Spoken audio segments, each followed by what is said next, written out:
سورہ واقعہ۔ سورہ واقعہ کا تعارف، مقام نزول۔ سورہ واقعہ اس آیت افبہذا الحدیث اور اس آیت ثلۃ من الاولین کے علاوہ مکیہ ہے۔ آیات، کلمات اور حروف کی تعداد، اس صورت میں 3 رکوع، 96 آیتیں، 378 کلمے اور 1703 حروف ہیں۔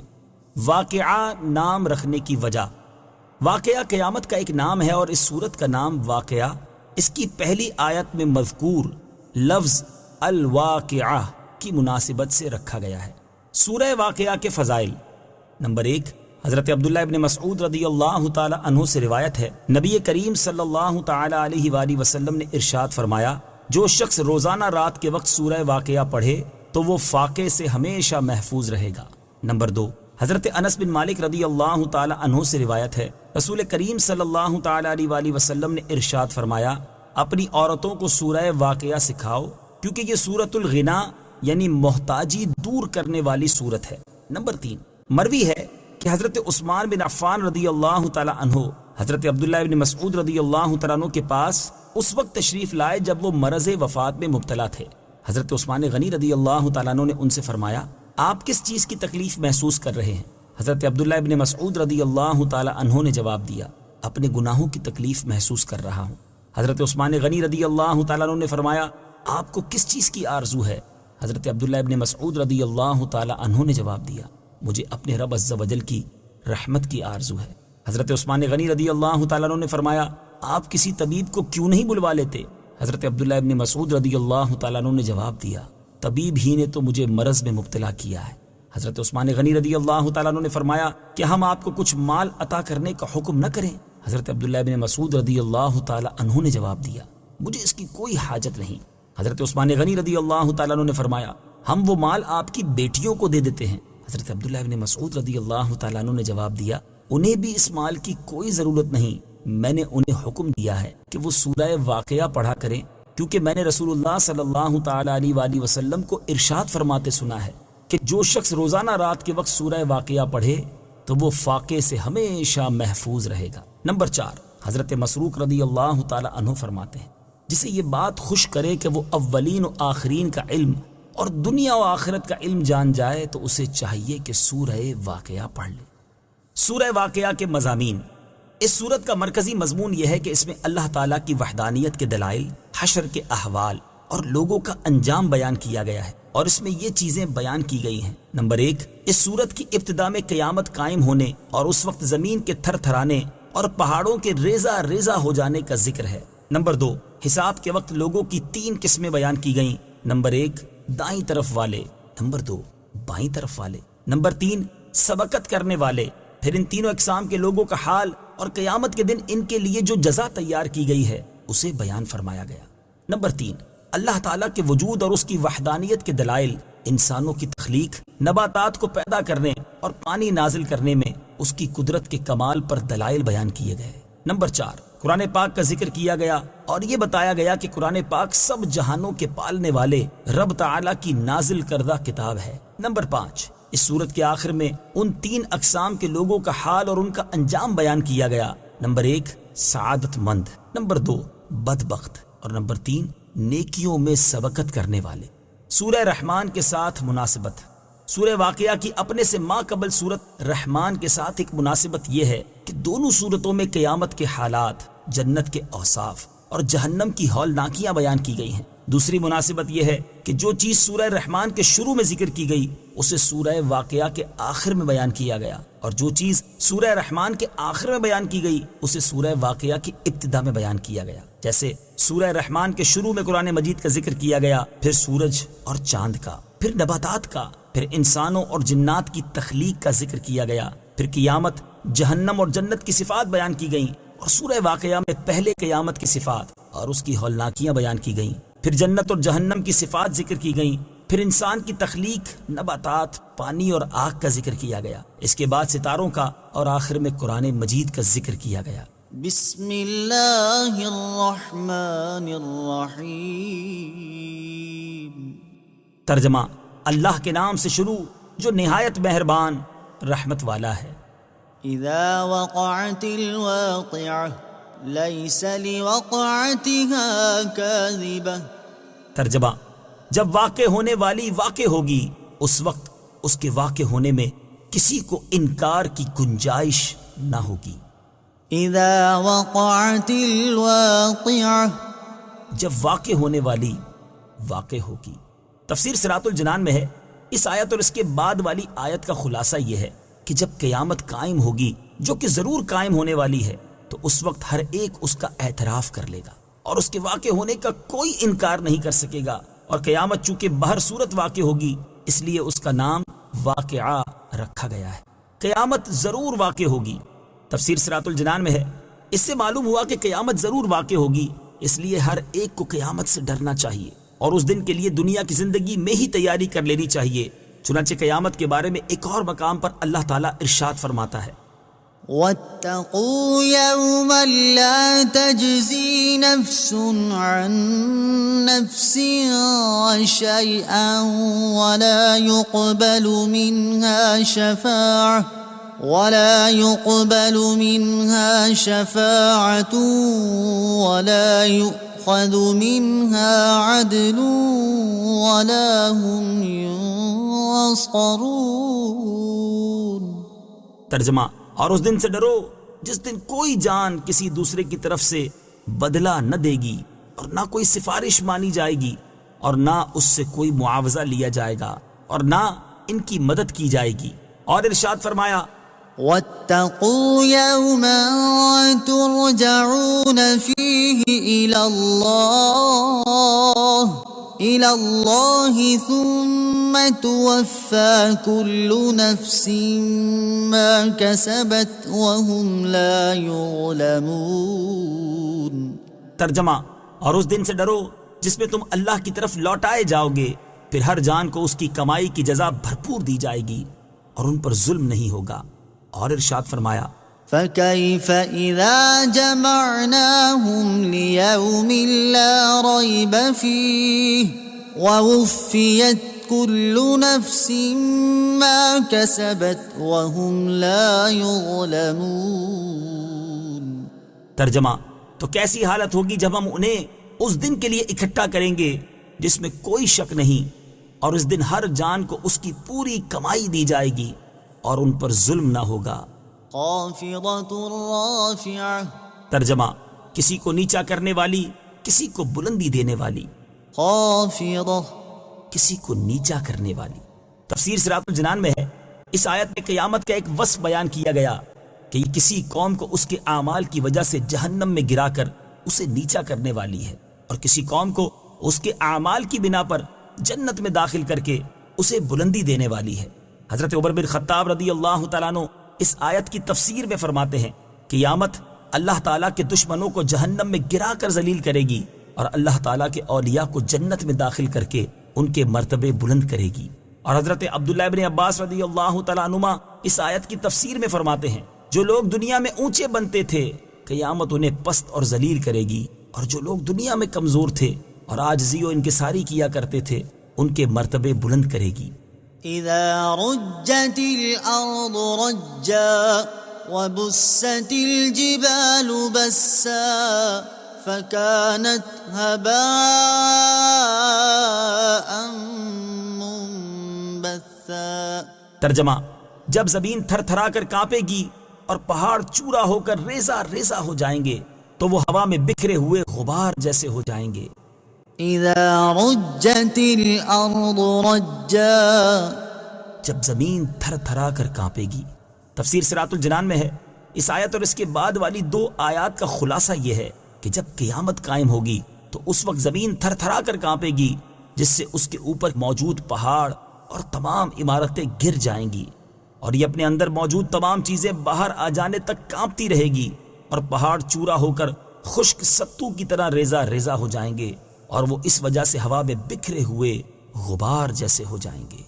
وَكُنْتُمْ أَزْوَاجًا ثَلَاثَةً فَأَصْحَابُ الْمَيْمَنَةِ مَا أَصْحَابُ الْمَيْمَنَةِ وَأَصْحَابُ الْمَشْأَمَةِ مَا أَصْحَابُ الْمَشْأَمَةِ والسابقون السابقون. ترجمہ، اور اے لوگو تم تین قسم کے ہو جاؤ گے، تو دائیں جانب والے جنتی کیا ہی دائیں جانب والے ہیں، اور بائیں جانب والے یعنی جہنمی کیا ہی بائیں جانب والے ہیں، اور آگے بڑھ جانے والے تو آگے ہی بڑھ جانے والے ہیں. وَكُنْتُمْ أَزْوَاجًا ثَلَاثَةً. اور تم تین قسم کے ہو جاؤ گے. تفسیر صراط الجنان میں ہے، یہاں سے اللہ تعالیٰ نے قیامت کے دن مخلوق کا حال بیان فرمایا اور ان کی تین قسموں کے بارے میں خبر دی، جن میں سے دو جنت میں جائیں گی اور ایک جہنم میں داخل ہوگی. چنانچہ اس آیت اور اس کے بعد والی تین آیات کا خلاصہ یہ ہے کہ اے لوگو تم قیامت کے دن تین قسموں میں تقسیم ہو جاؤ گے. پہلی قسم ان لوگوں کی ہوگی جو دائیں جانب والے ہوں گے. ایک قول یہ ہے کہ ان سے مراد وہ لوگ ہیں جن کے نامہ اعمال ان کے دائیں ہاتھ میں دیے جائیں گے. دوسرا قول یہ ہے کہ ان سے مراد وہ لوگ ہیں جو میثاق کے دن حضرت آدم علیہ السلام کے دائیں جانب تھے. تیسرا قول یہ ہے کہ ان سے مراد وہ لوگ ہیں جو قیامت کے دن عرش کی دائیں جانب ہوں گے. اللہ تعالیٰ نے دائیں جانب والوں کی شان ظاہر کرنے کے لیے فرمایا کہ وہ کیا ہی اچھے ہیں کہ وہ بڑی شان رکھتے ہیں، سعادت مند ہیں اور وہ جنت میں داخل ہوں گے. دوسری قسم ان لوگوں کی ہوگی جو بائیں جانب والے ہوں گے. ان کے بارے میں بھی مفسرین کا ایک قول یہ ہے کہ ان سے مراد وہ لوگ ہیں جن کے نامہ اعمال ان کے بائیں ہاتھ میں دیے جائیں گے. دوسرا قول یہ ہے کہ ان سے مراد وہ لوگ ہیں جو میثاق کے دن حضرت آدم علیہ السلام کے بائیں جانب تھے. تیسرا قول یہ ہے کہ ان سے مراد وہ لوگ ہیں جو قیامت کے دن عرش کی بائیں جانب ہوں گے. اللہ تعالیٰ نے ان کی حقارت ظاہر کرنے کے لیے فرمایا کہ بائیں جانب والے کیا ہی برے ہیں کہ وہ بدبخت ہیں اور وہ جہنم میں داخل ہوں گے. تیسری قسم ان لوگوں کی ہوگی جو دوسروں سے آگے بڑھ جانے والے ہیں. یہاں آگے بڑھ جانے والوں سے کون لوگ مراد ہیں؟ اس بارے میں ایک قول یہ ہے کہ اس مقام پر نیکیوں میں دوسروں سے آگے بڑھ جانے والے مراد ہیں. حضرت عبداللہ ابن عباس رضی اللہ تعالی عنہما فرماتے ہیں کہ ان سے وہ لوگ مراد ہیں جو ہجرت کرنے میں سبقت کرنے والے ہیں اور وہ آخرت میں جنت کی طرف سبقت کریں گے. ایک قول یہ ہے کہ ان سے وہ لوگ مراد ہیں جو اسلام قبول کرنے کی طرف سبقت کرنے والے ہیں، اور ایک قول یہ ہے کہ ان سے وہ مہاجرین اور انصار صحابہ کرام مراد ہیں جنہوں نے دونوں قبلوں کی طرف نمازیں پڑھیں. اللہ تعالیٰ نے ان کے بارے میں ارشاد فرمایا کہ وہ جنت میں داخل ہونے میں آگے بڑھ جانے والے ہیں. اولئک المقربون فی جنات النعیم. ترجمہ، وہی قرب والے ہیں نعمتوں کے باغوں میں ہیں. اولئک المقربون، وہی قرب والے ہیں. تفسیر صراط الجنان میں ہے، یہاں سے ان تینوں اقسام کے لوگوں کی جزا بیان فرمائی گئی، اور سب سے پہلے آگے بڑھ جانے والوں کی جزا بیان کرتے ہوئے اس آیت اور اس کے بعد والی آیت میں ارشاد فرمایا کہ وہی اللہ تعالیٰ کی بارگاہ میں مقرب درجات والے ہیں اور وہ نعمتوں کے باغوں میں ہوں گے. ثلۃ من الاولین وقلیل من الآخرین. ترجمہ، وہ پہلے لوگوں میں سے ایک بڑا گروہ ہوگا اور بعد والوں میں سے تھوڑے ہوں گے. ثلۃ من الاولین، وہ پہلے لوگوں میں سے ایک بڑا گروہ ہوگا. تفسیر صراط الجنان میں ہے، اس آیت اور اس کے بعد والی آیت کا خلاصہ یہ ہے کہ آگے بڑھ جانے والے پہلے لوگوں میں سے بہت ہیں اور بعد والوں میں سے تھوڑے ہیں. پہلے لوگوں سے کون مراد ہیں؟ اس کی تفسیر میں صحیح قول یہ ہے کہ پہلے لوگوں سے تاجدار رسالت صلی اللہ تعالی علیہ وآلہ وسلم کی امت ہی کے پہلے وہ لوگ مراد ہیں جو مہاجرین و انصار میں سے اسلام قبول کرنے میں سابقین اولین ہیں، اور بعد والوں سے ان کے بعد والے لوگ مراد ہیں. احادیث سے بھی اس کی تائید ہوتی ہے، جیسا کہ مرفوع حدیث میں ہے کہ یہاں اولین و آخرین اسی امت کے پہلے اور بعد والے لوگ ہیں. اور حضرت ابو بکرہ رضی اللہ تعالی عنہ سے یہ بھی مروی ہے کہ حضور اقدس صلی اللہ تعالی علیہ وآلہ وسلم نے فرمایا کہ دونوں گروہ میری ہی امت کے ہیں. علی سرر موضونہ متکئین علیہا متقابلین. ترجمہ، جواہرات سے جڑے ہوئے تختوں پر ہوں گے، ان پر تکیہ لگائے ہوئے آمنے سامنے. علی سرر موضونہ، جڑے ہوئے تختوں پر ہوں گے. تفسیر صراط الجنان میں ہے، یہاں سے اللہ تعالیٰ کی بارگاہ کے مقرب بندوں کا مزید حال بیان کیا جا رہا ہے. کہ وہ جنت میں ایسے تختوں پر ہوں گے جن میں لال، یاقوت اور موتی وغیرہ جواہرات جڑے ہوں گے، اور وہ ان تختوں پر عیش و نشاط کے ساتھ تکیہ لگائے ہوئے ایک دوسرے کے آمنے سامنے موجود ہوں گے اور ایک دوسرے کو دیکھ کر مسرور اور دل شاد ہوں گے۔ يطوف عليهم ولدان مخلدون بأكواب وأباريق وكأس من معين لا يصدعون عنها ولا ينزفون وفاكهة مما يتخيرون ولحم طير مما يشتهون۔ ترجمہ، ان کے ارد گرد ہمیشہ رہنے والے لڑکے پھریں گے کوزوں اور سراہیوں اور آنکھوں کے سامنے بہنے والی شراب کے جام کے ساتھ۔ اس سے نہ انہیں سر درد ہوگا اور نہ ان کے ہوش میں فرق آئے گا، اور پھل میوے جو جنتی پسند کریں گے اور پرندوں کا گوشت جو وہ چاہیں گے۔ يطوف عليهم، ان پر دور چلائیں گے۔ تفسیر صراط الجنان میں ہے، اس آیت اور اس کے بعد والی 4 آیات کا خلاصہ یہ ہے کہ اللہ تعالیٰ نے حوروں کی طرح اہل جنت کی خدمت کے لیے ایسے لڑکے پیدا کیے ہیں جو نہ کبھی مریں گے نہ بوڑھے ہوں گے، اور نہ ہی ان میں کوئی جسمانی تبدیلی آئے گی۔ یہ ہمیشہ رہنے والے لڑکے اللہ تعالیٰ کی بارگاہ کے مقرب بندوں پر خدمت کے آداب کے ساتھ کوزوں، سراہیوں اور آنکھوں کے سامنے بہنے والی پاک شراب کے جام کے دور چلائیں گے۔ وہ شراب ایسی ہے کہ اسے پینے سے نہ انہیں سر درد ہوگا اور نہ ان کے ہوش میں کوئی فرق آئے گا، جبکہ دنیا کی شراب میں یہ وصف نہیں، کیونکہ اسے پینے سے حواس بگڑ جاتے ہیں اور بندے کے اوسان میں فتور آ جاتا ہے۔ اور شراب پیش کرنے کے ساتھ ساتھ خدمتگار لڑکے وہ تمام پھل میوے اہل جنت کے پاس لائیں گے جو وہ پسند کریں گے، اور ان پرندوں کا گوشت لائیں گے جن کی وہ تمنا کریں گے۔ اہل جنت کی خصوصی خدمت، اہل جنت پر کیے گئے ان انعامات کو ذکر کرتے ہوئے ایک اور مقام پر اللہ تعالیٰ ارشاد فرماتا ہے، وَأَمْدَدْنَاهُمْ بِفَاكِهَةٍ وَلَحْمٍ مِّمَّا يَشْتَهُونَ يَتَنَازَعُونَ فِيهَا كَأْسًا لَّا لَغْوٌ فِيهَا وَلَا تَأْثِيمٌ وَيَطُوفُ عَلَيْهِمْ غِلْمَانٌ لَّهُمْ كَأَنَّهُمْ لُؤْلُؤٌ مَّكْنُونٌ۔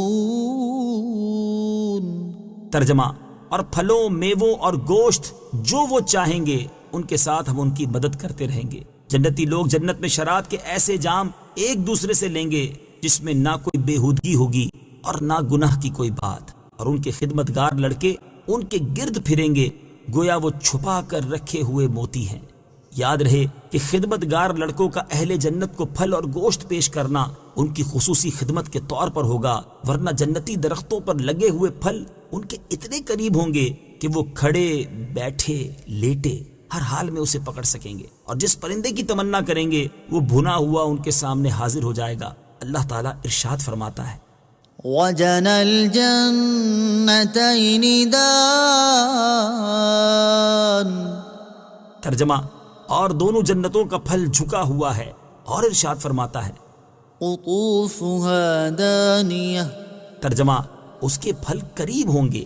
اور حضرت عبداللہ ابن عباس رضی اللہ تعالیٰ عنہما فرماتے ہیں کہ اگر جنتی کو پرندوں کا گوشت کھانے کی خواہش ہوگی تو اس کی مرضی کے مطابق پرندہ اڑتا ہوا سامنے آ جائے گا، اور ایک قول یہ ہے کہ رکابی میں بھنا ہوا آ کر سامنے پیش ہوگا، اس میں سے جتنا چاہے گا جنتی کھائے گا، پھر وہ اڑ جائے گا۔ جنتی پرندوں سے متعلق 3 احادیث۔ آیت نمبر 21 میں اہل جنت کے لیے پرندوں کے گوشت کا ذکر کیا گیا، اس مناسبت سے ان پرندوں کے بارے میں 3 احادیث ملاحظہ ہوں۔ نمبر 1، حضرت انس بن مالک رضی اللہ تعالی عنہ سے روایت ہے، تاجدار رسالت صلی اللہ تعالی علیہ وسلم نے ارشاد فرمایا، بے شک جنت کا پرندہ بختی اونٹ کی طرح ہوگا اور وہ جنت کے درختوں میں چرے گا۔ یہ سن کر حضرت ابوبکر صدیق رضی اللہ تعالی عنہ نے عرض کی، یا رسول اللہ صلی اللہ تعالی علیہ وآلہ وسلم، بے شک وہ پرندہ تو بہت اچھا اور عمدہ ہوگا۔ آپ صلی اللہ تعالی علیہ وسلم نے ارشاد فرمایا، اسے کھانے والا اس سے زیادہ عمدہ اور اعلیٰ ہوگا، اور میں یہ امید رکھتا ہوں کہ تم بھی اسے کھاؤ گے۔ نمبر 2، حضرت عبداللہ ابن مسعود رضی اللہ تعالی عنہ سے روایت ہے، نبی اکرم صلی اللہ تعالی علیہ وآلہ وسلم نے ارشاد فرمایا، بے شک تم جنت میں اڑتے ہوئے پرندے کو دیکھو اور تمہارے دل میں اسے کھانے کی خواہش پیدا ہو تو وہ اسی وقت بھونا ہوا تمہارے سامنے پیش ہو جائے گا۔ نمبر 3، حضرت میمونہ رضی اللہ تعالی عنہا سے روایت ہے، رسول اللہ صلی اللہ تعالی علیہ وآلہ وسلم نے ارشاد فرمایا، بے شک جنت میں جب کوئی آدمی پرندے کا گوشت کھانے کی خواہش کرے گا تو بختی اونٹ کی طرح بڑا پرندہ آ جائے گا، یہاں تک کہ اس کے دسترخوان پر ایسے بھن کر پیش ہو جائے گا کہ اسے کوئی دھواں لگا ہوا ہوگا اور نہ ہی کسی آگ نے اسے چھوا ہوگا، وہ آدمی اس سے پیٹ بھر کر کھائے گا، پھر وہ پرندہ اڑ جائے گا۔ وحور عین كأمثال اللؤلؤ المكنون جزاء بما كانوا يعملون۔ ترجمہ، اور بڑی آنکھ والی خوبصورت حوریں ہیں جیسے چھپا کر رکھے ہوئے موتی ہوں ان کے اعمال کے بدلے کے طور پر۔ وحور عین، اور بڑی آنکھ والی خوبصورت حوریں ہیں۔ تفسیر صراط الجنان میں ہے، اس آیت اور اس کے بعد والی آیت کا خلاصہ یہ ہے کہ اللہ تعالیٰ کی بارگاہ کے مقرب اہل جنت کی خدمت کے لیے بڑی آنکھ والی خوبصورت حوریں ہوں گی، اور وہ حوریں ایسی ہوں گی جیسے موتی صدف میں چھپا ہوتا ہے کہ نہ تو اسے کسی کے ہاتھ نے چھوا نہ دھوپ اور ہوا لگی، اور اس وجہ سے وہ انتہائی صاف اور شفاف ہوتا ہے۔ الغرض جس طرح یہ موتی اچھوتا ہوتا ہے اسی طرح وہ حوریں اچھوتی ہوں گی۔ یہ بھی مروی ہے کہ حوروں کے تبسم سے جنت میں نور چمکے گا، اور جب وہ چلیں گی تو ان کے ہاتھوں اور پاؤں کے زیوروں سے تقدیس اور تمجید کی آوازیں آئیں گی، اور یاقوتی ہار ان کے گردنوں کے حسن و خوبی سے ہنسیں گے۔ جزاء بما كانوا يعملون، ان کے اعمال کے بدلے کے طور پر۔ تفسیر صراط الجنان میں ہے، یعنی بارگاہ الہی کے مقرب بندوں کو یہ سب کچھ ان کے دنیاوی نیک اعمال اور اللہ تعالیٰ کی فرما برداری کرنے کے صلے میں ملے گا۔ لا يسمعون فيها لغوا ولا تأثيما إلا قيلا سلاما سلاما۔ ترجمہ، اس میں نہ کوئی بیکار بات سنیں گے اور نہ کوئی گناہ کی بات مگر سلام سلام کا قول۔ لا يسمعون فيها لغوا، اس میں نہ کوئی بیکار بات سنیں گے۔ تفسیر صراط الجنان میں ہے، اس آیت اور اس کے بعد والی آیت کا خلاصہ یہ ہے کہ جنت میں کوئی ناگوار اور باطل بات ان کے سننے میں نہ آئے گی، البتہ وہ ہر طرف سے سلام سلام کا قول ہی سنیں گے کہ جنتی آپس میں ایک دوسرے کو سلام کریں گے، فرشتے اہل جنت کو سلام کریں گے، اور اللہ رب العزت کی طرف سے ان کی جانب سلام آئے گا۔ وَأَصْحَابُ الْيَمِينِ مَا أَصْحَابُ الْيَمِينِ۔ ترجمہ، اور دائیں جانب والے کیا دائیں جانب والے ہیں۔ وَأَصْحَابُ الْيَمِينِ، اور دائیں جانب والے۔ تفسیر صراط الجنان میں ہے، اس سے پہلی آیات میں آگے بڑھ جانے والے بارگاہ الہی کے مقرب بندوں کی جزا اور ان کا حال بیان کیا گیا۔ اب یہاں سے اہل جنت کے دوسرے گروہ یعنی دائیں جانب والے اصحاب کا ذکر فرمایا جا رہا ہے کہ وہ لوگ جو دائیں جانب والے ہیں ان کی عجیب شان ہے کہ وہ اللہ تعالیٰ کی بارگاہ میں معزز و مکرم ہیں، اور ان کی اچھی صفات اور خوبیوں کی وجہ سے ان کے لیے جو کچھ تیار کیا گیا ہے اسے تم نہیں جان سکتے۔ فی سدر مخضود وطلح منضود۔ ترجمہ، بغیر کانٹے والی بیریوں کے درختوں میں ہوں گے اور کیلے کے گچھوں میں۔ فی سدر مخضود، بغیر کانٹے والی بیریوں کے درختوں میں ہوں گے۔ تفسیر صراط الجنان میں ہے، یہاں سے دائیں جانب والوں کی جزا بیان کی جا رہی ہے کہ وہ ایسی جنتوں میں مزے لوٹیں گے جن میں بیری کے ایسے درخت ہوں گے جن پر کانٹے نہیں لگے ہوں گے۔ بیری کے جنتی درخت کی شان۔ حضرت ابو امامہ رضی اللہ تعالی عنہ فرماتے ہیں، حضور پر نور صلی اللہ تعالی علیہ وآلہ وسلم کے صحابہ کرام فرمایا کرتے تھے کہ بے شک اللہ تعالی ہمیں دیہاتی مسلمانوں اور ان کے پوچھے گئے سوالات کی وجہ سے فائدہ پہنچاتا ہے۔ ایک دن ایک دیہاتی مسلمان آئے اور انہوں نے عرض کی، یا رسول اللہ صلی اللہ تعالی علیہ وسلم، بے شک اللہ تعالیٰ نے قرآن میں ایک اذیت ناک درخت کا ذکر فرمایا ہے، اور میرا یہ گمان نہیں کہ جنت میں کوئی ایسا درخت ہو جو اپنے مالک کے لیے تکلیف دہ ثابت ہو۔ حضور اقدس صلی اللہ تعالی علیہ وسلم نے اس سے ارشاد فرمایا، وہ کون سا درخت ہے؟ اس نے عرض کی، بیری کا درخت۔ یہ اذیت ناک اس لیے ہے کہ اس کے اوپر کانٹے لگے ہوتے ہیں۔ نبی اکرم صلی اللہ تعالی علیہ وآلہ وسلم نے ارشاد فرمایا، کیا اللہ تعالیٰ نے یہ ارشاد نہیں فرمایا، فی سدر مخضود، اللہ تعالیٰ اس کے کانٹے کاٹ دے گا اور ہر کانٹے کی جگہ پھل پیدا فرمائے گا، لہٰذا وہ درخت کانٹوں کی بجائے پھل اگائے گا، اور اس کے پھل میں 72 رنگ ظاہر ہوں گے، اور ان میں سے کوئی رنگ بھی دوسرے کے مشابہ نہ ہوگا۔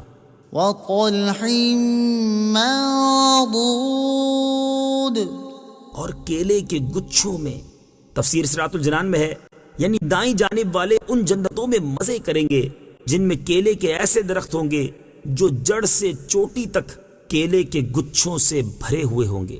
وظل ممدود، وماء مسکوب۔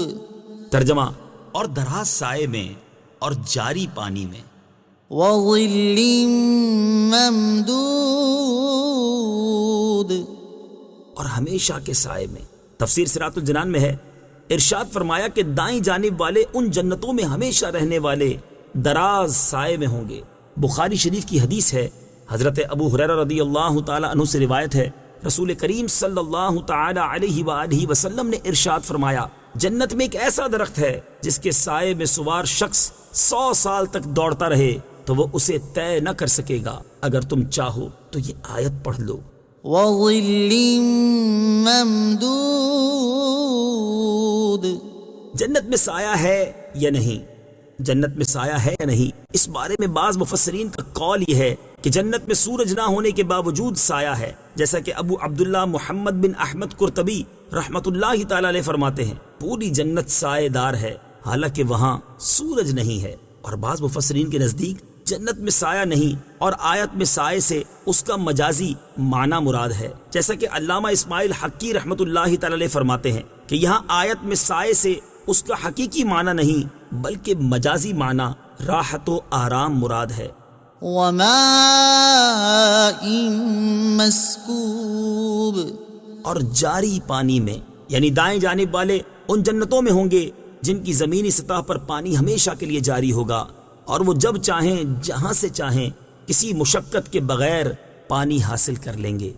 وفاكهة كثيرة لا مقطوعة ولا ممنوعة وفرش مرفوعة۔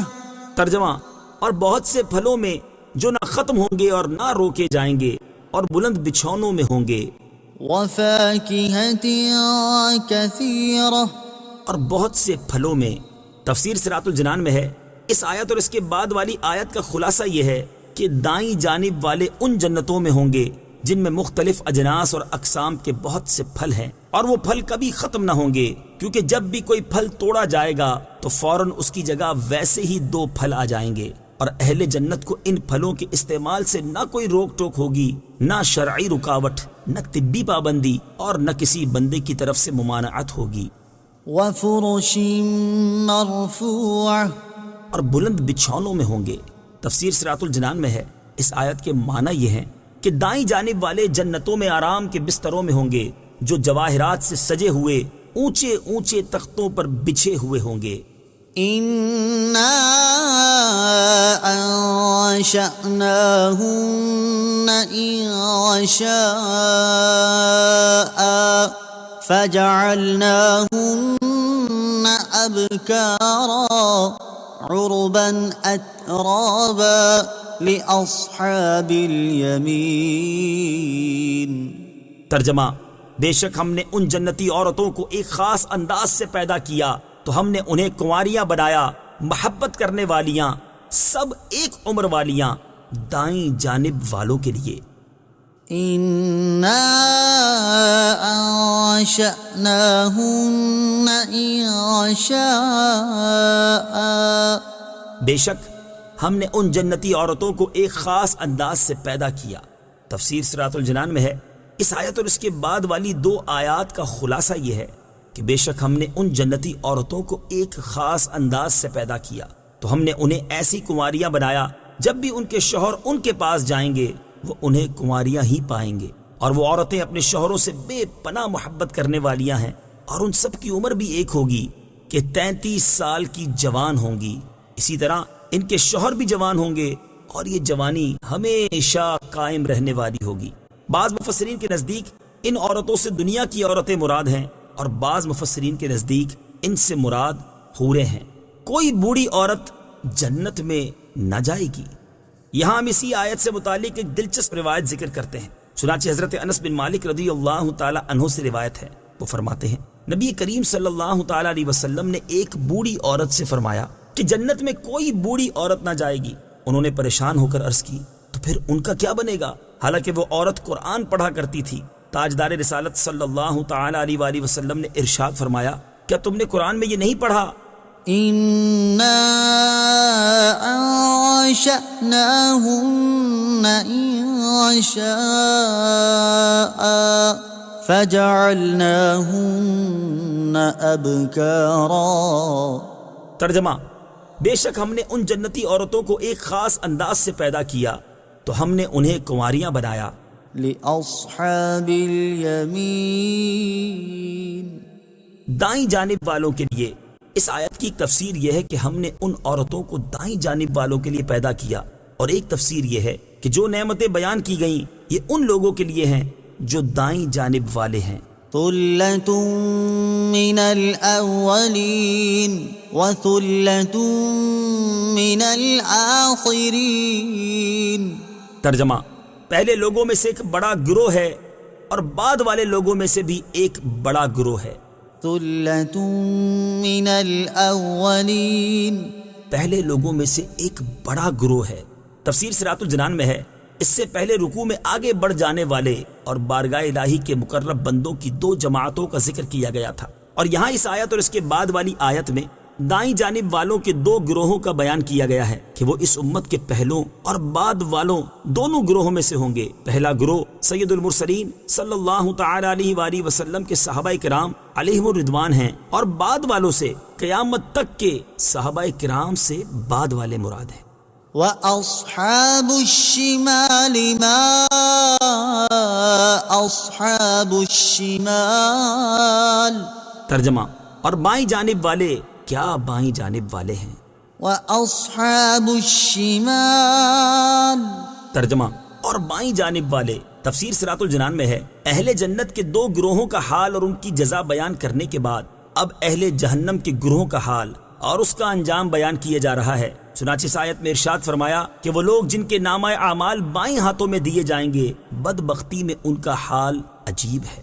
فِي سَمُومٍ وَحَمِيمٍ وَظِلٍّ مِّن يَحْمُومٍ لَا بَارِدٍ وَلَا كَرِيمٍ۔ ترجمہ، شدید گرم ہوا اور کھولتے پانی میں ہوں گے، اور شدید سیاہ دھوئیں کے سائے میں ہوں گے، جو سایہ نہ ٹھنڈا ہوگا اور نہ آرام بخش۔ فِي سَمُومٍ، شدید گرم ہوا میں۔ تفسیر صراط الجنان میں ہے، اس آیت اور اس کے بعد والی 2 آیات میں بائیں جانب والوں کے تقریباً 4 عذاب بیان فرمائے گئے۔ نمبر 1، وہ جہنم کے اندر ایسی شدید گرم ہوا میں ہوں گے جو کہ مساموں میں داخل ہو رہی ہوگی۔ نمبر 2، وہ وہاں کھولتے پانی میں ہوں گے۔ نمبر 3، اس میں شدید سیاہ دھوئیں کے سائے میں ہوں گے۔ نمبر 4، وہ سایہ عام سایوں کی طرح نہ ٹھنڈا ہوگا اور نہ ہی خوش منظر اور آرام بخش۔ إِنَّهُمْ كَانُوا قَبْلَ ذَلِكَ مُتْرَفِينَ وَكَانُوا يُصِرُّونَ عَلَى الْحِنثِ الْعَظِيمِ وَكَانُوا يَقُولُونَ أَإِذَا مِتْنَا وَكُنَّا تُرَابًا وَعِظَامًا أَإِنَّا لَمَبْعُوثُونَ أَوَآبَاؤُنَا الْأَوَّلُونَ ترجمہ: بے شک وہ اس سے پہلے خوشحال تھے اور بڑے گناہ پر ڈٹے ہوئے تھے، اور کہتے تھے کیا جب ہم مر جائیں گے اور مٹی اور ہڈیاں ہو جائیں گے تو کیا ضرور ہم اٹھائے جائیں گے، یا کیا ہمارے پہلے باپ دادا بھی؟ انہم بے شک وہ۔ تفسیر صراط الجنان میں ہے، یہاں سے بائیں جانب والوں کے عذاب کا مستحق ہونے کا سبب بیان کیا جا رہا ہے۔ چنانچہ اس آیت اور اس کے بعد والی 3 آیات کا خلاصہ یہ ہے کہ بے شک بائیں جانب والے اس عذاب سے پہلے دنیا کے اندر کھانے پینے، اچھی رہائش اور خوبصورت مقامات وغیرہ نعمتوں سے خوشحال تھے، اور نفسانی خواہشات کو پورا کرنے میں منہمک تھے، اور وہ شرک جیسے بڑے گناہ پر ڈٹے ہوئے تھے، اور وہ اپنے شرک کے ساتھ ساتھ سرکشی اور اناد کی وجہ سے یہ کہتے تھے کیا جب ہم مر جائیں گے اور ہماری کھال اور گوشت مٹی میں مل جائے گی اور ہم ہڈیاں ہو کر رہ جائیں گے تو کیا ضرور ہم زندہ کر کے اٹھائے جائیں گے، یا کیا ہمارے پہلے باپ دادا بھی زندہ کر کے اٹھائے جائیں گے۔ یہاں ایک بات ذہن نشین رکھیں کہ اس سے پہلے اہل جنت کے 2 گروہوں کے حالات بیان ہوئے تو ان کے جنت کا مستحق ہونے کی وجہ بیان نہیں کی گئی، جبکہ اہل جہنم کے گروہ کے حالات بیان کرتے وقت ان کے جہنمی ہونے کی وجہ بیان کی گئی۔ اس میں حکمت یہ ہے کہ لوگوں کو یہ بات معلوم ہو جائے کہ اہل جنت اپنے عمل کی وجہ سے جنت میں داخل نہیں ہوئے، بلکہ اللہ تعالیٰ کے فضل کی وجہ سے انہیں جنت کا داخلہ نصیب ہوا ہے، اور اہل جہنم اللہ تعالیٰ کے عدل کی وجہ سے جہنم میں داخل ہوئے ہیں۔ گناہوں پر اصرار کا انجام، آیت نمبر 46 میں بائیں جانب والوں کے جہنم کے عذاب کا حقدار ہونے کی ایک وجہ یہ بیان کی گئی کہ وہ بڑے گناہ پر ڈٹے ہوئے تھے۔ اس سے معلوم ہوا کہ گناہ پر اصرار ایسی خطرناک چیز ہے جس کے انجام کے طور پر بندے کا ایمان مکمل طور پر سلب ہو سکتا اور اس کا خاتمہ کفر کی حالت میں ہو سکتا ہے۔ حضرت عبداللہ ابن عمر رضی اللہ تعالی عنہما سے روایت ہے، نبی کریم صلی اللہ تعالی علیہ وآلہ وسلم نے ارشاد فرمایا، گناہوں پر اصرار کرنے والوں کے لیے ہلاکت ہے، اور یہ وہ لوگ ہیں جو گناہوں پر ڈٹے ہوئے ہیں حالانکہ انہیں معلوم ہے جو کچھ وہ کر رہے ہیں۔ اور حضرت علامہ اسماعیل حقی رحمت اللہ تعالی علیہ فرماتے ہیں، گناہوں پر اصرار بہت سے گناہ گار مسلمانوں کو کفر پر موت کی طرف کھینچ کر لے جاتا ہے۔ مزید فرماتے ہیں، شیطان گناہوں پر اصرار کے ساتھ تمہیں مغفرت کی امید دلاتا ہے اور یہ کہتا ہے کہ تم جو چاہے عمل کرو، بے شک اللہ تعالیٰ بخشنے والا ہے، وہ تمہارے سارے گناہ بخش دے گا کیونکہ وہ تمہاری عبادت اور تمہیں عذاب دینے سے بے نیاز ہے۔ بے شک یہ ممکن ہے کہ اللہ تعالیٰ بندے کے سارے گناہ بخش دے، لیکن مغفرت کی توقع رکھتے ہوئے گناہ پر گناہ کرتے چلے جانا ایسا ہے جیسے کوئی شفا ملنے کی امید پر زہر کھانا شروع کر دے۔ اللہ تعالیٰ اگرچہ تمام کریموں سے بڑھ کر کرم فرمانے والا ہے، لیکن وہ شدید عذاب دینے والا بھی تو ہے۔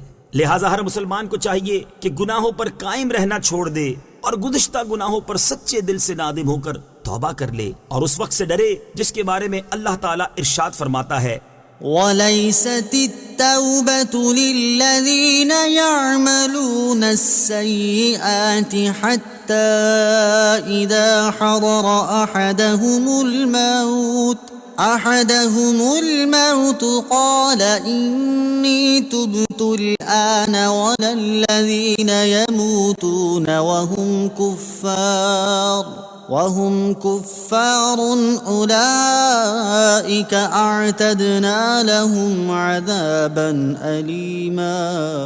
ترجمہ، اور ان لوگوں کی توبہ نہیں جو گناہوں میں لگے رہتے ہیں یہاں تک کہ جب ان میں کسی کو موت آئے تو کہنے لگے اب میں نے توبہ کی، اور نہ ان لوگوں کی کوئی توبہ ہے جو کفر کی حالت میں مریں، ان کے لیے ہم نے دردناک عذاب تیار کر رکھا ہے۔ اے اللہ عز و جل ہمارے ایمان کے نور اور ہمارے عقیدے کی شمعہ کو زوال کی انتہائی سخت گرجتی آندھی سے محفوظ فرما، اور تمام اوقات اور ہر حال میں کلمہ ایمان پر ہمیں ثابت قدمی نصیب فرما، آمین۔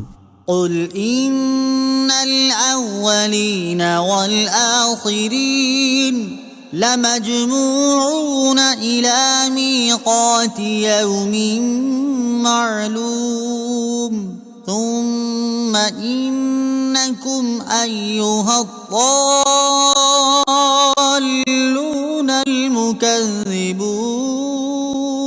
لآكلون من شجر من زقوم فمالئون منها البطون فشاربون عليه من الحميم فشاربون شرب الهيم هذا نزلهم يوم الدين۔ ترجمہ، تم فرماؤ بے شک سب اگلے اور پچھلے لوگ ضرور ایک معین دن کے وقت پر اکٹھے کیے جائیں گے، پھر اے گمراہوں جھٹلانے والوں، بے شک تم ضرور زقوم نام کے درخت میں سے کھاؤ گے، پھر تم اس سے پیٹ بھرو گے، پھر اس پر کھولتا ہوا پانی پیو گے تو ایسے پیو گے جیسے سخت پیاسے اونٹ پیتے ہیں، انصاف کے دن یہ ان کی مہمانی ہے۔ قل تم فرماؤ، تفسیر صراط الجنان میں ہے، یہاں سے اللہ تعالیٰ نے ان کا رد فرمایا ہے۔ چنانچہ اس آیت اور اس کے بعد والی 7 آیات کا خلاصہ یہ ہے کہ اے حبیب صلی اللہ تعالی علیہ وآلہ وسلم آپ فرما دیں کہ تم سے پہلے اور بعد والے لوگ جن میں تم اور تمہارے باپ دادا بھی شامل ہیں، یہ سب ضرور مرنے کے بعد ایک معین دن کے وقت پر اکٹھے کیے جائیں گے، اور وہ قیامت کا دن ہے۔ پھر اے راہ حق سے بہکنے والوں اور حق کو جھٹلانے والوں، بے شک تم جب دوبارہ زندہ کیے جاؤ گے اور حساب کے بعد جہنم میں داخل ہو جاؤ گے تو ضرور زقوم نام کے کانٹے دار کڑوے درخت میں سے کھاؤ گے، اور صرف اسے کھانا ہی تمہارے لیے کافی نہ ہوگا بلکہ بھوک کی شدت کی وجہ سے تم اس سے پیٹ بھرو گے، پھر جب زقوم کھانے کے بعد تم پر پیاس کا غلبہ ہوگا تو کھولتا ہوا پانی عام طریقے سے نہیں بلکہ ایسے پیو گے جیسے سخت پیاسے اونٹ پیتے ہیں۔ مراد یہ ہے کہ ان پر ایسی بھوک مسلط کی جائے گی کہ وہ مجبور ہو کر جہنم کا جلتا تھوڑ کھائیں گے، پھر جب اس سے پیٹ بھر لیں گے تو ان پر پیاس مسلط کی جائے گی جس سے مجبور ہو کر ایسا کھولتا ہوا پانی پئیں گے جو ان کی آنتیں کاٹ ڈالے گا۔ اللہ تعالیٰ ارشاد فرماتا ہے کہ جو ذکر کیا انصاف کے دن یہ ان کی مہمانی ہے۔ نحن خلقناكم فلولا تصدقون أفرأيتم ما تمنون أأنتم تخلقونه أم نحن الخالقون۔ ترجمہ، ہم نے تمہیں پیدا کیا تو تم کیوں سچ نہیں مانتے؟ تو بھلا دیکھو تو وہ منی جو تم گراتے ہو، کیا تم اسے آدمی بناتے ہو یا ہم ہی بنانے والے ہیں؟ نحن خلقناكم، ہم نے تمہیں پیدا کیا، تفسیر صراط الجنان میں ہے۔ یہاں سے اللہ تعالیٰ نے انسان کی ابتدائی تخلیق سے اپنی قدرت اور وحدانیت پر استدلال فرمایا ہے۔ چنانچہ اس آیت اور اس کے بعد والی 2 آیات کا خلاصہ یہ ہے کہ اے کافروں، تمہیں یہ بات معلوم ہے کہ تم کچھ بھی نہیں تھے، ہم تمہیں عدم سے وجود میں لے کر آئے، تو تم مرنے کے بعد اٹھنے کو کیوں سچ نہیں مانتے؟ حالانکہ جو پہلی بار پیدا کرنے پہ قادر ہے تو وہ دوبارہ پیدا کرنے پر بدرجائے اولا قادر ہے، اور اگر تمہیں اس بات میں کہ ہم تمہیں عدم سے وجود میں لائے ہیں شک ہے تو یہ بتاؤ کہ منی کے ایک قطرے سے جو بچہ پیدا ہوتا ہے، کیا اس سے عورتوں کے رحم میں لڑکے یا لڑکی کی شکل و صورت تم بناتے ہو، یا ہم ہی اسے انسانی صورت دیتے ہیں اور اسے زندگی عطا فرماتے ہیں؟ جب ہم بے جان نطفے کو انسانی صورت عطا کر سکتے ہیں تو پیدا ہونے کے بعد مر جانے والوں کو زندہ کرنا ہماری قدرت سے کیا بعید ہے؟ اللہ تعالیٰ کے لیے جمع کا صیغہ استعمال کرنا کیسا ہے؟ علامہ اسماعیل حقی رحمت اللہ تعالی علیہ فرماتے ہیں، یاد رکھیں کہ قرآن پاک میں جب اللہ تعالیٰ اپنی ذات کے بارے میں جمع کے صیغے کے ساتھ کوئی خبر دے تو اس وقت وہ اپنی ذات، صفات اور اسماء کی طرف اشارہ فرما رہا ہوتا ہے۔ جیسے ایک مقام پر ارشاد فرمایا، إنا نحن نزلنا الذكر وإنا له لحافظون۔ ترجمہ، بے شک ہم نے اس قرآن کو نازل کیا ہے اور بے شک ہم خود اس کی حفاظت کرنے والے ہیں۔ اور جب اللہ تعالیٰ واحد کے صیغے کے ساتھ اپنی ذات کے بارے میں کوئی خبر دے تو اس وقت وہ صرف اپنی ذات کی طرف اشارہ فرما رہا ہوتا ہے۔ جیسے ایک مقام پر ارشاد فرمایا، إني أنا الله رب العالمين۔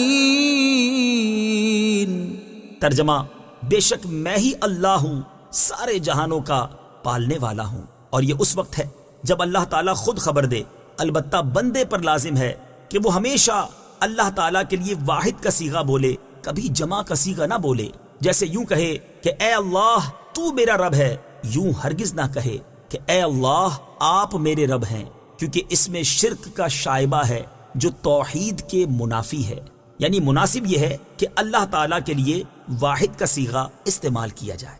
نحن قدرنا بينكم الموت وما نحن بمسبوقين على أن نبدل أمثالكم وننشئكم فيما لا تعلمون۔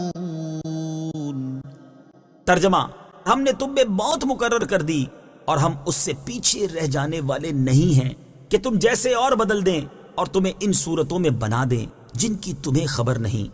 نحن قدرنا بينكم الموت۔ ترجمہ، ہم نے تم میں موت مقرر کر دی۔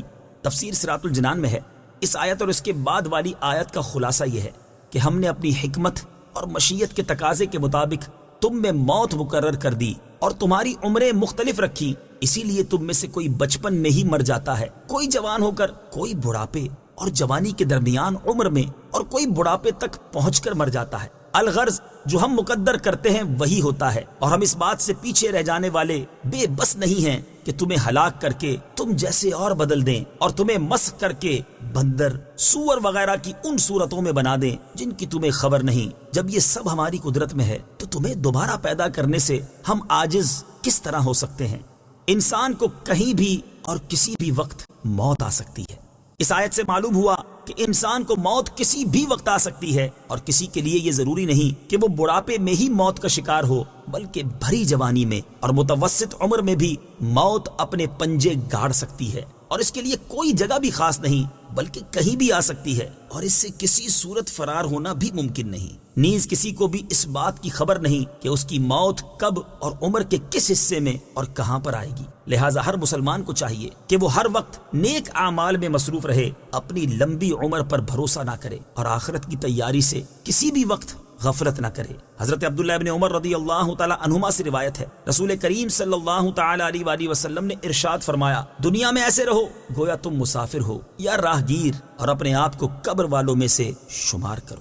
حضرت ابو ہریرہ رضی اللہ تعالی عنہ سے روایت ہے، رسول اکرم صلی اللہ تعالی علیہ وسلم نے ارشاد فرمایا، تمہارے درمیان میری مثال اس شخص کی طرح ہے جو اپنی قوم کو نصیحت کرنے والا ہے۔ اس نے قوم کے پاس آ کر کہا، میں ڈرانے والا ہوں، اور موت حملہ آور ہونے والی ہے، اور قیامت وعدے کی جگہ ہے۔ حضرت حسن بصری رضی اللہ تعالیٰ عنہ اپنے واز کے دوران فرماتے، جلدی کرو جلدی کرو، کیونکہ یہ چند سانس ہیں، اگر رک گئے تو تم وہ اعمال نہیں کر سکو گے جو تمہیں اللہ تعالیٰ کے قریب کر سکتے ہیں۔ اللہ تعالیٰ اس شخص پر رحم فرمائے جو اپنی جان کی فکر کرتا ہے اور اپنے گناہوں پر روتا ہے۔ حضرت فضیل رکاشی رحمت اللہ تعالی علیہ فرماتے ہیں، اے فلاں، لوگوں کی کثرت کے باعث اپنے آپ سے غافل نہ ہو، کیونکہ معاملہ خاص تم سے ہوگا، ان سے نہیں، اور یہ نہ کہو کہ میں وہاں جاتا ہوں اور وہاں جاتا ہوں، اس طرح تمہارا دن ضائع ہو جائے گا، اور موت تمہارے اوپر متعین ہے، اور جتنی جلدی نئی نیکی پرانے گناہ کو تلاش کر کر کے پکڑتی ہے، اتنی جلدی تم نے کسی کو پکڑتے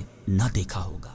وَلَقَدْ عَلِمْتُمُ النَّشْأَةَ الْأُولَى فَلَوْلَا تَذَكَّرُونَ۔ ترجمہ، اور بے شک تم پہلی پیدائش جان چکے ہو تو پھر کیوں نصیحت حاصل نہیں کرتے؟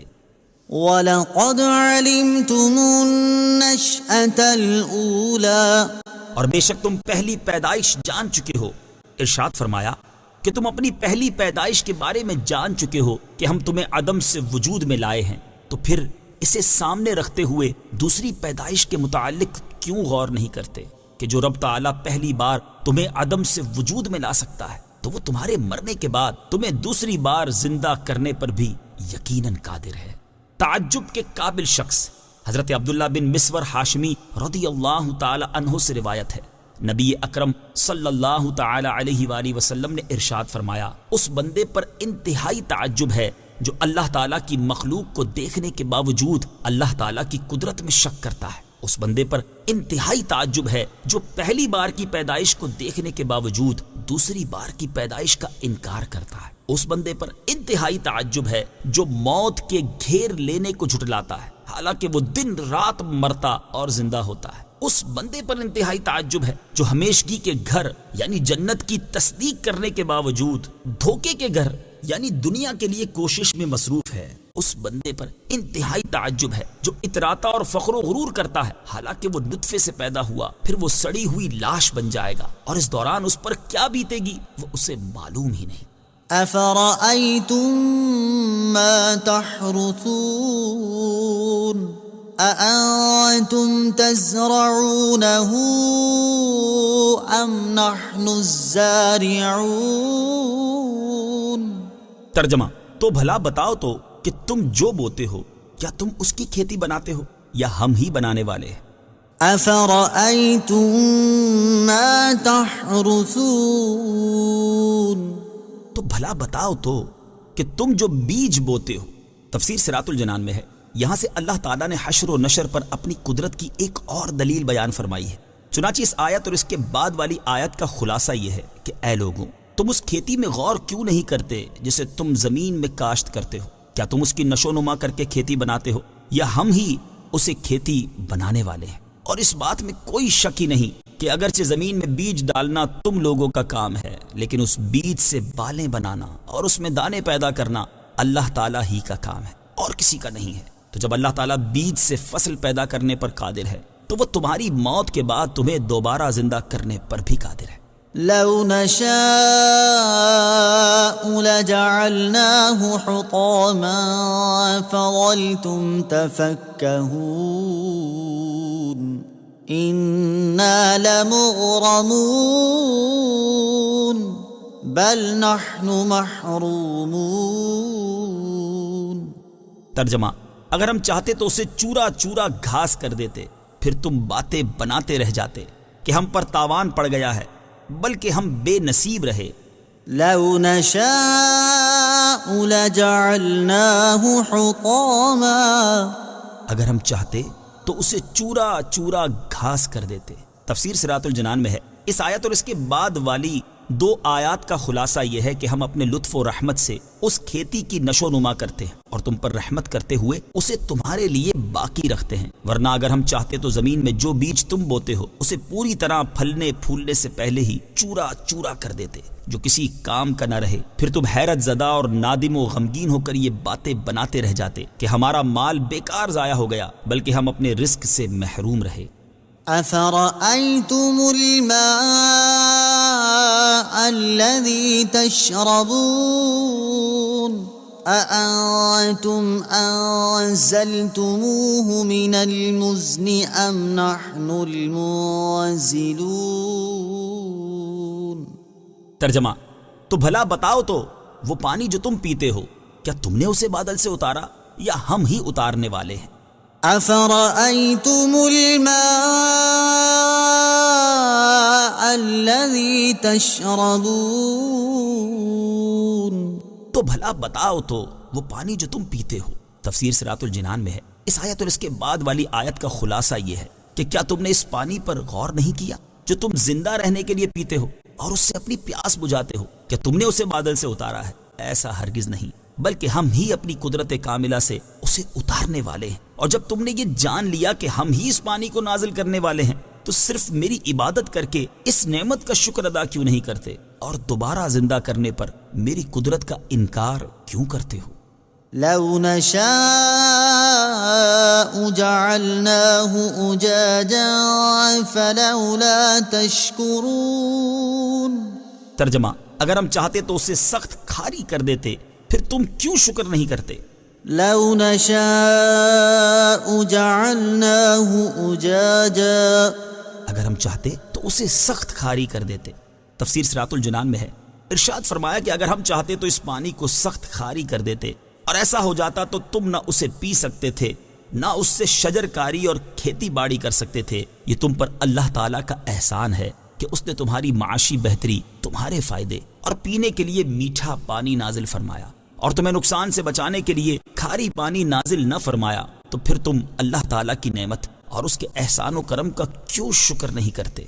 أفرأيتم النار التي تورون أأنتم أنشأتم شجرتها أم نحن المنشئون۔ ترجمہ، تو بھلا بتاؤ تو وہ آگ جو تم روشن کرتے ہو کیا تم نے اس کا درخت پیدا کیا یا ہم ہی پیدا کرنے والے ہیں؟ أفرأيتم النار التي تورون تو بھلا بتاؤ تو وہ آگ جو تم روشن کرتے ہو۔ تفسیر صراط الجنان میں ہے اس آیت اور اس کے بعد والی آیت کا خلاصہ یہ ہے کہ مجھے اس آگ کے بارے میں بتاؤ جو تم 2 تر لکڑیوں سے روشن کرتے ہو۔ کیا تم نے اس کا درخت پیدا کیا ہے؟ ایسا ہرگز نہیں، بلکہ ہم ہی اسے پیدا کرنے والے ہیں۔ تو جب تم نے میری قدرت کو پہچان لیا تو میرا شکر ادا کرو اور دوبارہ زندہ کرنے پر میری قدرت کا انکار نہ کرو۔ اہل عرب اس زمانے میں 2 مخصوص لکڑیوں کو ایک دوسرے سے رگڑ کر آگ جلایا کرتے تھے۔ اوپر والی لکڑی کو وہ زند اور نیچے والی لکڑی کو زندہ کہتے تھے، اور جن درختوں سے یہ لکڑیاں حاصل ہوتی انہیں مرخ اور عفار کہتے تھے۔ ایندھن حاصل کرنے کے موجودہ ذرائع اللہ تعالیٰ کی بہت بڑی نعمت ہے۔ یہ اللہ تعالیٰ کا ہم پر بہت بڑا احسان ہے کہ اس نے فی زمانہ ہمارے لیے ایندھن حاصل کرنے کے بہت سے ذرائع جیسے کوئلہ، گیس اور تیل وغیرہ ظاہر فرما دی ہے، اور ان سے ہم آسانی کے ساتھ اپنی ضروریات پوری کر رہے ہیں۔ جس طرح اس درخت کو اللہ تعالیٰ نے پیدا کیا جسے رگڑ کر ایندھن حاصل کیا جاتا تھا، اسی طرح کوئلہ، گیس اور تیل وغیرہ کو بھی اللہ تعالیٰ نے ہی پیدا کیا ہے۔ لہٰذا ہر بندے پر لازم ہے کہ وہ ان نعمتوں پر اللہ تعالیٰ کا شکر ادا کرے۔ نحن جعلناها تذكرة ومتاعا للمقوين فسبح باسم ربك العظيم۔ ترجمہ: ہم نے اسے یادگار بنایا اور جنگل میں سفر کرنے والوں کے لیے نفع بنایا، تو اے محبوب تم اپنے عظمت والے رب کے نام کی پاکی بیان کرو۔ نحن جعلناها تذکرہ، ہم نے اسے یادگار بنایا۔ تفسیر صراط الجنان میں ہے اس آیت میں اللہ تعالیٰ نے آگ کے 2 فوائد بیان فرمائے۔ پہلا فائدہ یہ ارشاد فرمایا کہ ہم نے اس آگ کو جہنم کی آگ کی یادگار بنایا تاکہ دیکھنے والا اس آگ کو دیکھ کر جہنم کی بڑی آگ کو یاد کرے اور اللہ تعالیٰ سے اور اس کے عذاب سے ڈرے۔ حضرت ابو ہریرہ رضی اللہ تعالیٰ عنہ سے روایت ہے، رسول کریم صلی اللہ تعالیٰ علیہ وسلم نے ارشاد فرمایا، تمہاری آگ جہنم کی آگ کے 70 حصوں میں سے ایک حصہ ہے۔ عرض کی گئی، یا رسول اللہ صلی اللہ تعالیٰ علیہ وسلم، یہ آگ بھی کافی گرم ہے؟ ارشاد فرمایا، وہ اس سے 69 حصے زیادہ گرم ہے اور ہر حصے میں اس کے برابر گرمی ہے۔ دوسرا فائدہ یہ ارشاد فرمایا کہ آگ کو جنگل میں سفر کرنے والوں کے لیے نفع مند بنایا کہ وہ اپنے سفروں میں شمعیں جلا کر، کھانا وغیرہ پکا کر اور خود کو سردی سے بچا کر اس سے نفع اٹھاتے ہیں۔ فسبح باسم ربك العظیم، تو اے محبوب تم اپنے عظمت والے رب کے نام کی پاکی بیان کرو۔ تفسیر صراط الجنان میں ہے اللہ تعالیٰ نے اپنی وحدانیت اور قدرت کے دلائل اور تمام مخلوق پر اپنے انعامات ذکر فرمانے کے بعد اپنے حبیب صلی اللہ تعالیٰ علیہ وسلم سے ارشاد فرمایا کہ اے حبیب صلی اللہ تعالیٰ علیہ وآلہ وسلم، آپ اپنے عظمت والے رب کے نام کی ان تمام چیزوں سے پاکی بیان کریں جو مشرکین کہتے ہیں۔ فلا اقسم بمواقع النجوم وإنه لقسم لو تعلمون عظیم۔ ترجمہ: تو مجھے تاروں کے ڈوبنے کی جگہوں کی قسم، اور اگر تم سمجھو تو یہ بہت بڑی قسم ہے۔ فلا اقسم، تو مجھے قسم ہے۔ تفسیر صراط الجنان میں ہے اس آیت میں اللہ تعالیٰ نے ستاروں کے ڈوبنے کی جگہوں کی قسم ارشاد فرمائی۔ ان جگہوں کے بارے میں امام فخر الدین رازی علیہ رحمۃ اللہ الہادی نے مختلف اقوال ذکر کیے ہیں۔ نمبر 1، ان سے مشارق اور مغارب مراد ہیں، اور ایک قول یہ ہے کہ ان سے صرف مغارب مراد ہیں کیونکہ ستارے اسی جگہ غروب ہوتے ہیں۔ نمبر 2، ان سے آسمان میں بروج اور سیاروں یا ستاروں کی منازل مراد ہیں۔ نمبر 3، ان سے شیاطین کو پڑنے والے شہاب ثاقب کے گرنے کی جگہیں مراد ہیں۔ نمبر 4، ان سے قیامت کے دن ستاروں کے منتشر ہونے کے بعد گرنے کی جگہیں مراد ہیں۔ وَإِنَّهُ لَقَسَمٌ لَّوْ تَعْلَمُونَ عَظِيمٌ، اور اگر تم سمجھو تو یہ بہت بڑی قسم ہے۔ تفسیر صراط الجنان میں ہے ارشاد فرمایا کہ اگر تمہیں علم ہو تو تم اس قسم کی عظمت جان لوگے، کیونکہ یہ اللہ تعالیٰ کی عظیم قدرت اور حکمت کے کمال پر دلالت کرتی ہے۔ إِنَّهُ لَقُرْآنٌ كَرِيمٌ، ترجمہ: بے شک یہ عزت والا قرآن ہے۔ إِنَّهُ لقرآن کریم. بے شک یہ عزت والا قرآن ہے. تفسیر صراط الجنان میں ہے کفار مکہ قرآن پاک کو شعر اور جادو کہا کرتے تھے. اللہ تعالیٰ نے ستاروں کے ڈوبنے کی جگہوں کی قسم ارشاد فرما کر ان کا رد کرتے ہوئے اس آیت اور اس کے بعد والی آیت میں فرمایا کہ بے شک جو قرآن سرکار دو عالم محمد مصطفیٰ صلی اللہ تعالی علیہ وآلہ وسلم پر نازل فرمایا گیا یہ شعر اور جادو نہیں اور نہ ہی یہ کسی کا اپنا بنایا ہوا کلام ہے بلکہ یہ عزت والا قرآن ہے کیونکہ یہ اللہ تعالیٰ کا کلام اور اس کی وحی ہے اور اللہ تعالیٰ نے اسے اپنے حبیب صلی اللہ تعالی علیہ وآلہ وسلم کا معجزہ بنایا ہے اور یہ محفوظ اور پوشیدہ کتاب لوح محفوظ میں موجود ہے جس میں تبدیل اور تحریف ممکن نہیں اور نہ ہی اس تک شیاطین پہنچ سکتے ہیں. فی کتاب مکنون لا یمسہ الا المطہرون تنزیل من رب العالمین. ترجمہ پوشیدہ کتاب میں ہے اسے پاک لوگ ہی چھوتے ہیں یہ تمام جہانوں کے مالک کا اتارا ہوا ہے. لا یمسہ الا المطہرون اسے پاک لوگ ہی چھوتے ہیں. تفسیر صراط الجنان میں ہے اس آیت کی ایک تفسیر یہ ہے کہ اس محفوظ اور پوشیدہ کتاب کو فرشتے ہی چھوتے ہیں جو کہ شرک، گناہ اور ناپاک ہونے سے پاک ہیں. دوسری تفسیر یہ ہے کہ قرآن پاک کو شرک سے پاک لوگ ہی چھوتے ہیں. تیسری تفسیر یہ ہے کہ قرآن پاک کو وہ لوگ ہاتھ لگائیں جو باوضو ہوں اور ان پر غسل فرض نہ ہو. حدیث شریف میں بھی اسی چیز کا حکم دیا ہے. چنانچہ حضرت عبداللہ ابن عمر رضی اللہ تعالی عنہما سے روایت ہے رسول اکرم صلی اللہ تعالی علیہ وسلم نے ارشاد فرمایا قرآن پاک کو وہی ہاتھ لگائے جو پاک ہو. قرآن پاک چھونے سے متعلق 7 احکام. یہاں آیت کی مناسبت سے قرآن مجید چھونے سے متعلق 7 احکام ملاحظہ ہوں. نمبر 1 قرآن عظیم کو چھونے کے لیے وضو کرنا فرض ہے. نمبر 2 جس کا وضو نہ ہو اسے قرآن مجید یا اس کی کسی آیت کا چھونا حرام ہے. البتہ چھوئے بغیر زبانی یا دیکھ کر کوئی آیت پڑھے تو اس میں کوئی حرج نہیں. نمبر 3 جس کو نہانے کی ضرورت ہو یعنی جس پر غسل فرض ہو اسے قرآن مجید چھونا اگرچہ اس کا سادہ حاشیہ یا جلد یا چولی چھوئے یا چھوئے بغیر دیکھ کر یا زبانی پڑھنا یا کسی آیت کا لکھنا یا آیت کا تعویذ لکھنا یا قرآن پاک کی آیات سے لکھا تعویذ چھونا یا قرآن پاک کی آیات والی انگوٹھی جیسے حروف مقطعات کی انگوٹھی چھونا یا پہننا حرام ہے. نمبر 4 اگر قرآن عظیم جزدان میں ہو تو جزدان پر ہاتھ لگانے میں حرج نہیں. یوں ہی رومال وغیرہ کسی ایسے کپڑے سے پکڑنا جو نہ اپنا تابع ہو نہ قرآن مجید کا تو جائز ہے. کرتے کی آستین دوپٹے کے آنچل سے یہاں تک کہ چادر کا ایک کونا اس کے کندھے پر ہے تو دوسرے کونے سے قرآن پاک چھونا حرام ہے کیونکہ یہ سب اس کے ایسے ہی تابع ہیں جیسے چولی قرآن مجید کے تابع تھی. نمبر 5 روپیہ کے اوپر آیت لکھی ہو تو ان سب کو یعنی بے وضو اور جنب اور حیض و نفاس والی کو اس کا چھونا حرام ہے. ہاں اگر روپے تھیلی میں ہوں تو تھیلی اٹھانا جائز ہے. یوں ہی جس برتن یا گلاس پر صورت یا آیت لکھی ہو اس کو چھونا بھی انہیں حرام ہے اور اس برتن یا گلاس کو استعمال کرنا ان سب کے لیے مکروہ ہے. البتہ اگر خاص شفا کی نیت سے انہیں استعمال کریں تو حرج نہیں. نمبر 6 قرآن کا ترجمہ فارسی یا اردو یا کسی اور زبان میں ہو تو اسے بھی چھونے اور پڑھنے میں قرآن مجید ہی کا سا حکم ہے. نمبر 7 قرآن مجید دیکھنے میں ان سب پر کچھ حرج نہیں اگرچہ حروف پر نظر پڑے اور الفاظ سمجھ میں آئیں اور دل میں پڑھتے جائیں.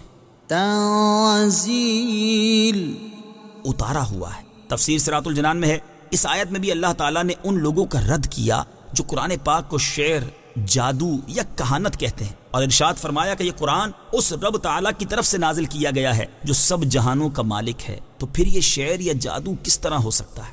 أفبهذا الحديث أنتم مدهنون وتجعلون رزقكم أنكم تكذبون. ترجمہ تو کیا تم اس بات میں سستی کرتے ہو اور تم اپنا حصہ یہ بناتے ہو کہ تم جھٹلاتے رہو؟ أفبهذا الحديث أنتم مدهنون تو کیا تم اس بات میں سستی کرتے ہو؟ تفسیر صراط الجنان میں ہے اس آیت اور اس کے بعد والی آیت کا خلاصہ یہ ہے کہ اللہ تعالیٰ نے کفار مکہ کو ڈانٹتے ہوئے فرمایا کہ اے اہل مکہ، تو کیا تم اللہ تعالیٰ کے اس کلام کی تصدیق کرنے کی بجائے اس کا انکار کرتے ہو اور اس انکار کو معمولی سمجھتے ہو، اور تم نے اس عظیم نعمت کا شکر کرنے کی بجائے قرآن کو جھٹلانا ہی اپنا حصہ قرار دے رکھا ہے؟ تفسیر خازن میں ہے، حضرت حسن رضی اللہ تعالیٰ عنہ فرماتے ہیں وہ بندہ بڑا بد نصیب ہے جس کا حصہ اللہ تعالیٰ کی کتاب کو جھٹلانا ہو۔ بعض مفسرین نے اس آیت وَتَجْعَلُونَ رِزْقَكُمْ أَنَّكُمْ تُكَذِّبُونَ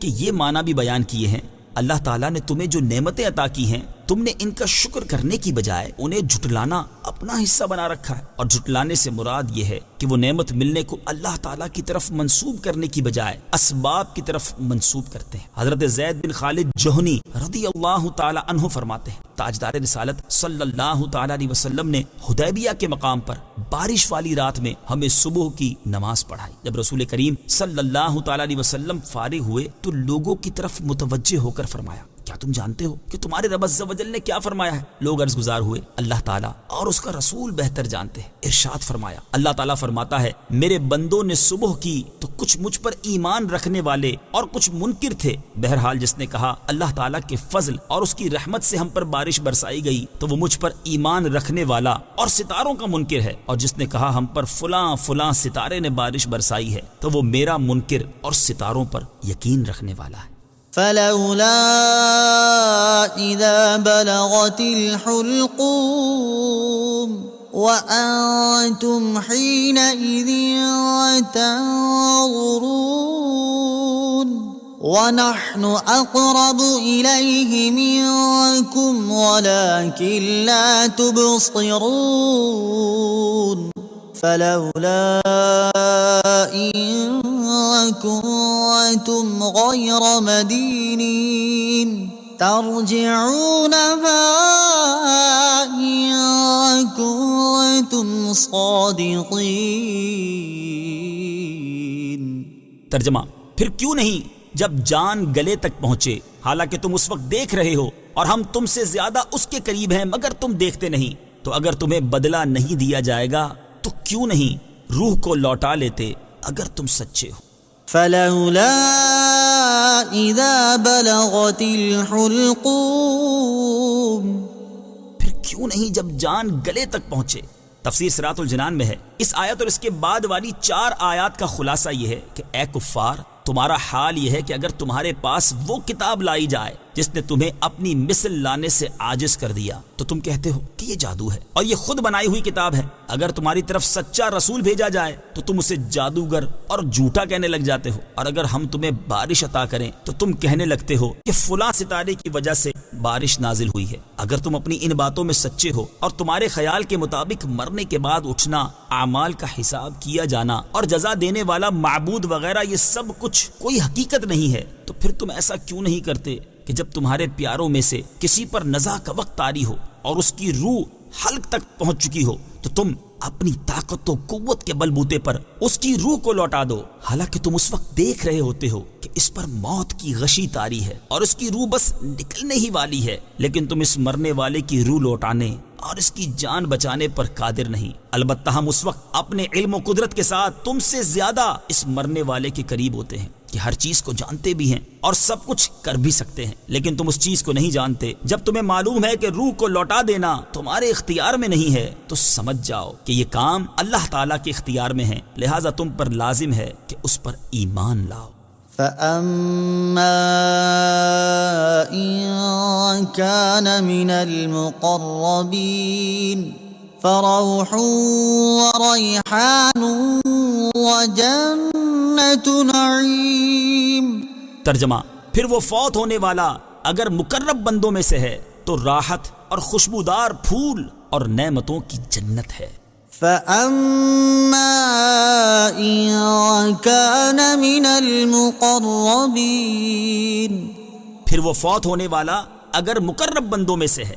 تفسیر صراط الجنان میں ہے یہاں سے موت کے وقت مخلوق کے طبقات کے احوال اور ان کے درجات بیان فرمائے جا رہے ہیں۔ چنانچہ اس آیت اور اس کے بعد والی آیت کا خلاصہ یہ ہے کہ اگر مرنے والا آگے بڑھ جانے والے اللہ تعالیٰ کے مقرب بندوں میں سے ہے تو اس کے لیے موت کے وقت راحت، خوشبودار پھول اور آخرت میں نعمتوں کی جنت ہے۔ حضرت ابو العالیہ رحمت اللہ تعالی علیہ فرماتے ہیں کہ مقربین سے جو کوئی دنیا سے جدا ہوتا ہے تو اس کے پاس جنت کے پھولوں کی ڈالی لائی جاتی ہے، وہ جب اس کی خوشبو لیتا ہے تو اس وقت اس کی روح قبض ہوتی ہے۔ وَأَمَّا إِن كَانَ مِنْ أَصْحَابِ الْيَمِينِ فَسَلَامٌ لَكَ مِنْ أَصْحَابِ الْيَمِينِ۔ ترجمہ، اور اگر وہ دائیں جانب والوں میں سے ہو تو اے محبوب تم پر دائیں جانب والوں کی طرف سے سلام ہو۔ وَأَمَّا إِن كَانَ مِنْ أَصْحَابِ الْيَمِينِ، اور اگر وہ دائیں جانب والوں میں سے ہو۔ تفسیر صراط الجنان میں ہے، اس آیت اور اس کے بعد والی آیت کا خلاصہ یہ ہے کہ اگر مرنے والا دائیں جانب والوں میں سے ہو تو اے انبیاء کے سردار صلی اللہ تعالی علیہ وسلم آپ ان کا سلام قبول فرمائیں اور ان کے لیے غمگین نہ ہوں، وہ اللہ تعالیٰ کے عذاب سے سلامت اور محفوظ رہیں گے اور آپ ان کو اسی حال میں دیکھیں گے جو آپ کو پسند ہو۔ بعض مفسرین نے ان آیات کے یہ معنی بھی بیان کیے ہیں کہ اگر مرنے والا دائیں جانب والوں میں سے ہو تو اے دائیں جانب والے، موت کے وقت اور اس کے بعد تمہارے ساتھی تم پر سلام بھیجیں گے۔ وَأَمَّا إِن كَانَ مِنَ الْمُكَذِّبِينَ الضَّالِّينَ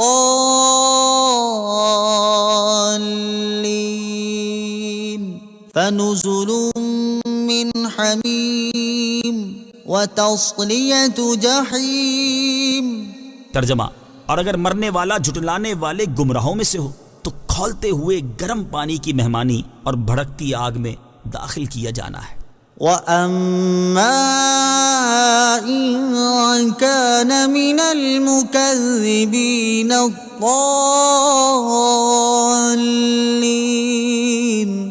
اور اگر مرنے والا جھٹلانے والے گمراہوں میں سے ہو۔ تفسیر صراط الجنان میں ہے، اس آیت اور اس کے بعد والی دو آیات کا خلاصہ یہ ہے کہ اگر مرنے والا جھٹلانے والے گمراہوں میں سے ہوں جو کہ بائیں جانب والے ہوں گے تو اس کے لیے آخرت میں کھولتا ہوا گرم پانی تیار کیا گیا ہے اور اسے جہنم کی بھڑکتی آگ میں داخل کیا جانا ہے۔ إِنَّ هَذَا لَهُوَ حَقُّ الْيَقِينِ فَسَبِّحْ بِاسْمِ رَبِّكَ الْعَظِيمِ۔ ترجمہ، یہ بے شک اعلیٰ درجے کی یقینی بات ہے، تو اے محبوب تم اپنے عظمت والے رب کے نام کی پاکی بیان کرو۔ إِنَّ هَذَا، یہ بے شک تفسیر صراط الجنان میں ہے، یعنی مرنے والوں کے احوال اور جو مضامین اس صورت میں بیان کیے گئے اللہ تعالیٰ کے اولیاء کے لیے تیار کی گئی جن نعمتوں اور اللہ تعالیٰ کے دشمنوں کے لیے تیار کیے گئے جن عذابات کا ذکر ہوا اور اللہ تعالیٰ کی وحدانیت کے جو دلائل بیان ہوئے، یہ بے شک اعلیٰ درجے کی یقینی بات ہے اور اس میں تردد کی کوئی گنجائش نہیں۔ فَسَبِّحْ، تو اے محبوب تم پاکی بیان کرو۔ حضرت عقبہ بن عامر رضی اللہ تعالیٰ عنہ فرماتے ہیں جب یہ آیت فَسَبِّحْ بِاسْمِ رَبِّكَ الْعَظِيمِ نازل ہوئی تو سرکار دو عالم صلی اللہ تعالی علیہ وسلم نے فرمایا اسے اپنے رکوع میں داخل کر لو، اور جب یہ آیت سَبِّحِ اسْمَ رَبِّكَ الْأَعْلَى نازل ہوئی تو فرمایا اسے اپنے سجدوں میں داخل کر لو۔ اس آیت سے ثابت ہوا کہ رکوع و سجود کی تسبیحات قرآن کریم سے ماخوذ ہیں۔ صدق اللہ العظیم۔